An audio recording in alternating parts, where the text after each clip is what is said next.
Yun, nandito na si Lolo sa summit ng Mount Birabira 450 MASL. So ito yung paligid dito. Ayan o, ayan.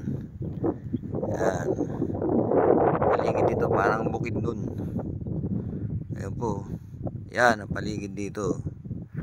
Ayan. Tapos ayun yung nagsasakop. Ayan. Ito yung kanyang 360 sa summit. Ayan. Ayan. Anong ano yun? Anong dagat.